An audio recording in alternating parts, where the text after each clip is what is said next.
Bonjour, nous sommes le mercredi 24 juillet 2024 et nous allons parler du chamboulement par l'Arcom des chaînes de la TNT, puisque C8 et Énergie 12 disparaîtront et seront remplacés. Et nous allons voir par lesquels. N'oubliez pas de vous abonner pour plus de news nationales, européennes et internationales sur ce monde merveilleux dans lequel nous vivons. La chaîne C8 de Vincent Bolloré, entre autres, perd sa fréquence sur la TNT ainsi que Énergie 12. Les deux chaînes seront remplacées par celles proposées par Ouest France et Daniel Kretinsky a annoncé l'autorité de régulation de la communication audiovisuelle et numérique. Un peu de changement. L'Arcom a décidé mercredi 24 juillet de ne pas retenir les chaînes C8 sur laquelle Cyril Hanouna est présentateur, notamment sur TPMP, et Énergie 12 pour l'attribution des 15 fréquences TNT. Les deux chaînes seront remplacées par celles proposées par Ouest France, OFTV et le groupe de tchèque Daniel Kretinsky CMI France Réel TV, a annoncé l'Arcom. Ouest France se veut la chaîne de la vraie vie et la première antenne nationale généraliste installée ailleurs qu'à Paris, c'est-à-dire à Rennes. Réel TV promet de restaurer le concept original du débat public en s'appuyant sur le savoir-faire des autres médias de CMI France. On verra ce que ça donnera quand ce sera sur les ondes. L'Arcom a notamment fondé sa décision sur l'intérêt de chaque projet pour le public au regard de l'impératif prioritaire de pluralisme. Après avoir auditionné en juillet les représentants de 24 projets, les 9 membres du collège de régulateurs de l'audiovisuel ont sélectionné ceux qui restent en lice pour la réattribution des canaux en jeu. Celle-ci n'aura formellement lieu qu'à la signature d'ici la fin de l'année. De nouvelles conventions plus exigeantes entre l'Arcom et les chaînes, ainsi autorisées à émettre courant 2025 pour une durée de 10 ans maximum. Donc une dizaine d'années, une décennie. On verra ce que ça donnera à la rentrée. À la rentrée 2025, début 2025. Des chaînes déjà existantes, BFM TV, LCI, W9, TMC, Gulli, Énergie 12 sont en concurrence avec de nouveaux prétendants issus de la presse, comme Réel TV, projet du milliardaire tchèque Daniel Kretinsky, OFTV, Ouest France, l'Express TV ou encore le média de la web télé de gauche radicale éponyme. Oui, qui est connu sur YouTube.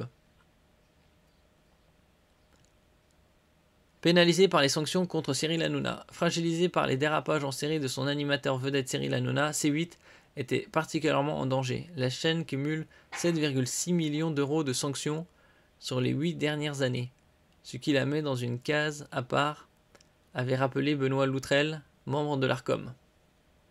Une accélération des sanctions contre C8 et CNews depuis 4 ans. Nous allons voir le graphique depuis 2012. C8, CNews, D8. Nombre de sanctions mises en garde, mises en demeure ou amende. Prononcées par le CSA, puis par l'Arcom à l'encontre des chaînes C8, Enseignement D8 et CNews depuis 2012. Pour l'année 2024, le décompte s'arrête au 14 juin. Ouais. Donc 2012, il y en avait une pour D8, 2 en 2013, une en 2014, et après c'est reparti à 2 en 2015. Une de chaque C8, D8, parce que c'est eu transition en 2016. C8, 3 en 2017. 2019, une pour CNews, 2 pour C8. 2020, 2 pour C8. Voilà, après ça a explosé là. En 2021, 3 pour C8, 4 pour CNews. En 2022, 5 pour C8, 3 pour CNews. En 2023, 5 pour C8. Et là, c'est égalité. 4 pour C8 et CNews. Et encore, c'est à la moitié de l'année. Or, le respect de ces obligations pour une chaîne fait partie des critères analysés par le régulateur. Aux côtés de l'intérêt du public, la viabilité économique, le pluralisme au sein d'une chaîne et de l'offre télé en général ou l'investissement dans la création française. Lors de leur audition, les dirigeants de C8 s'étaient engagés à diffuser l'émission Touche pas à mon poste avec un différé allant jusqu'à 45 minutes pour supprimer de nouveaux débordements. 45 minutes de différé. Sans forcément convaincre, pourquoi est-ce qu'on doit croire que tout ce que vous auriez pu faire depuis toutes ces années que vous n'avez pas fait, vous le ferez? C'est interrogé Benoît Loutrel. Oui, bah parce qu'ils avaient donné des promesses et finalement ça avait... Déjà avec tous les dérapages qu'il y a eu précédents, 2023, 22 surtout, 21, ça n'a pas bien changé quoi.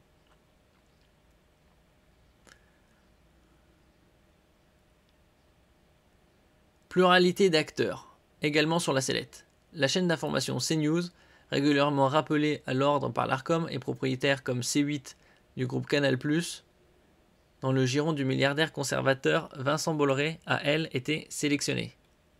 Bon, il n'a pas tout perdu. Créée sur les cendres d'ITélé en 2017, à l'époque ça s'appelait ITélé, CNews avait plusieurs atouts dans son jeu. Elle s'est classée numéro 1 en part d'audience des chaînes d'infos en mai, puis en juin devant BFM TV, une performance inédite.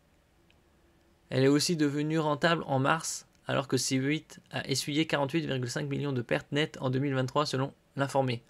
Oh bah, c'est une bonne nouvelle que finalement il perd. Hein. Il y gagne, hein, C8 en moins. Accusée par ses détracteurs de promouvoir des opinions d'extrême droite, la chaîne a pris une série d'engagements pour favoriser le pluralisme sur son antenne, quelques jours avant que l'Arcom ne dévoile les nouvelles obligations des radios et télé en la matière, en réponse à une décision du Conseil d'État en février. Oui, bon, là c'est trop tard, puisque là, en 2025, c'est fini pour C8. C8 a pris un coup de C4.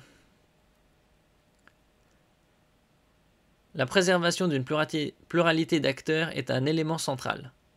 Dans l'attribution des fréquences, a insisté à cette occasion le président de l'Arcom, Roch-Olivier Mestre, dont le mandat se termine en février 2025. Liberté d'expression. De leur côté, les soutiens de C8 et CNews en appelaient à la liberté d'expression, argument aussi utilisé par les opposants aux deux chaînes. Un collectif, dièse MeToo Media, interpelle d'ailleurs l'Arcom, voyant dans ces chaînes des caisses de résonance pour les propos sexistes, misogynes et la culture du viol, dans une tribune dans le Nouvel Obs mardi. Leur cas a aussi largement occupé les débats de la commission d'enquête parlementaire sur les fréquences TNT en début d'année. Son rapporteur Aurélien Saint-Toul, LFI, ne comprendrait pas qu'elles puissent se voir en l'état renouveler leur autorisation de diffusion, avait-il écrit dans son bilan publié à la mi-mai, c'est-à-dire il y a 2 mois. D'un autre côté, il fallait bien qu'ils changent, puisque sur les chaînes de la TNT, il y en a une trentaine environ. Bon, ils pourraient en rajouter des ondes, mais...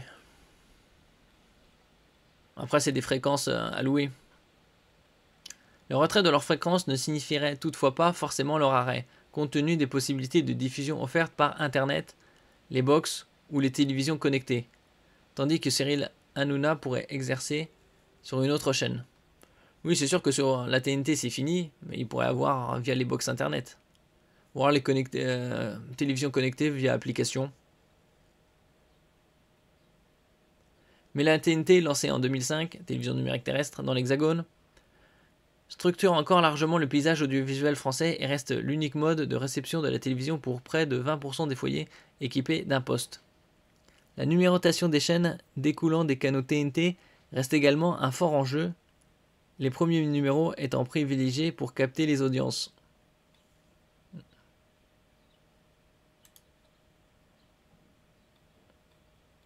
Et donc, voilà le changement.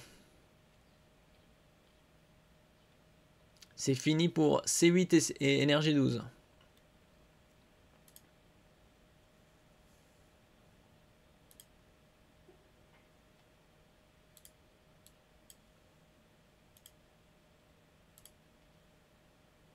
Télévision, l'Arcom écarte C8 et Énergie 12, OFTV et Réel TV nouveaux entrants. L'Arcom, régulateur de l'audiovisuel, a communiqué la liste des 15 chaînes qui seront autorisées à émettre sur la télévision numérique terrestre en 2025. Les projets OFTV, portés par Ouest France, et Réel TV, défendus par le groupe CMI France, ont été retenus, contrairement à C8 et Énergie 12. L'autorité de régulation de la... Et donc l'Arcom a dévoilé aujourd'hui les candidatures de ces nouvelles chaînes, Ouest France et Réel TV, qui émettront sur la TNT à partir de 2025, donc dans un peu plus de 5 mois. Communication audiovisuelle et numérique, Arcom, a rendu son verdict. Après cette journée d'audition et plusieurs jours de réflexion, le régulateur de l'audiovisuel a départagé les 24 candidats en lice pour garder ou obtenir les 15 fréquences de télévision numérique terrestre, TNT, remises en jeu. C8 et Énergie 12 hors jeu. C8 et Énergie 12 ont été écartés par l'Arcom et ne seront plus autorisés à émettre en 2025 sur la TNT, qui représente plus de 90% de l'audience totale de la télévision, rappelle le gendarme de l'audiovisuel. Le sort de C8, chaîne du groupe Canal+ appartenant au milliardaire Vincent Bolloré, apparaissait incertain, après les multiples dérapages observés dans son émission phare Touche pas à mon poste, présentée par Cyril Hanouna. L'audition des dirigeants de C8 devant l'Arcom avait été particulièrement tendue. Une incertitude planait aussi sur la chaîne d'information CNews, régulièrement rappelée à l'ordre par l'Arcom ces dernières années, mais qui voit son autorisation renouvelée. 2 nouveaux entrants et 13 sortants reconduits. Le projet OFTV, porté Ouest France, a été retenu, ainsi que le projet Réel TV défendu par le groupe CMI France, qui appartient au milliardaire tchèque Daniel Kretinsky. Ces 2 nouveaux entrants s'ajoutent aux 13 sortants reconduits que sont BFM TV, Canal+, Canal+ Cinéma, Canal+ Sport, CNews, C-Star, Gulli, LCI, Paris Première, Planète+, TFX, TMC et W9. Pour justifier son choix, le collège de l'Arcom dit s'être fondé, notamment, sur l'intérêt de chaque projet pour le public au regard de l'impératif prioritaire de pluralisme des courants d'expression socioculturelle. 24 candidats pour 15 fréquences remises en jeu. Rappelons que les autorisations de diffusion par voie hertzienne des chaînes Canal+, C8, CNews, C-Star, Canal+ Cinéma, Canal+ Sport et Planète+, Groupe Canal+, TMC, TFX et LCI, Groupe TF1, W9, Gulli et Paris Première, Groupe MC, BFM TV, récemment racheté par CMA-CGM, et Énergie 12, Groupe Énergie, arrivaient à échéance en 2025. Tous les sortants avaient postulé pour conserver leur fréquence et plusieurs nouveaux venus avaient répondu à l'appel lancé par l'Autorité de régulation de la communication audiovisuelle et numérique le 28 février 2024. Les groupes de presse Ouest France, l'Express et CMI France, Réel TV, le groupe TF1 avec les projets Humour TV et la chaîne Histoire, l'association chrétienne Je suis avec le projet BATV, la chaîne de gauche radicale Le Média, le projet Mieux, de la société Média Santé Info. TV et OPTV, projet de la société Ombre Première, à l'origine d'une chaîne musicale d'outre-mer. L'Arcom relève son niveau d'exigence. Au lendemain de l'ultime audition par son collège de conseillers réunis autour de son président Roch-Olivier Mestre, l'Arcom avait publié une délibération relative au respect du principe de pluralisme des courants de pensée et d'opinion, menaçant radio et télé de sanctions en cas de déséquilibre manifeste et durable dans l'expression des opinions à l'antenne. La réattribution des canaux de la TNT n'interviendra formellement qu'après la signature, d'ici à la fin de l'année 2024, de nouvelles conventions plus exigeantes entre l'Arcom et les chaînes. Elles seront autorisées à émettre courant 2025 pour une durée de 10 ans maximum. Quel numéro pour les chaînes de la TNT en 2025 ? Dans son communiqué, l'Arcom indique que la numérotation des chaînes sera examinée à l'automne avant la délivrance des autorisations. Un numéro logique sera attribué à chaque candidat autorisé dans le respect des principes de la loi du 30 septembre 1986, parmi lesquels figure l'intérêt du public. Donc on aura plus d'informations à l'automne et les chaînes seront disponibles début 2025. Un peu de changement sur la TNT. Merci pour votre écoute. N'oubliez pas de mettre un j'aime, un commentaire, de partager et de vous abonner à ma chaîne. À la prochaine fois.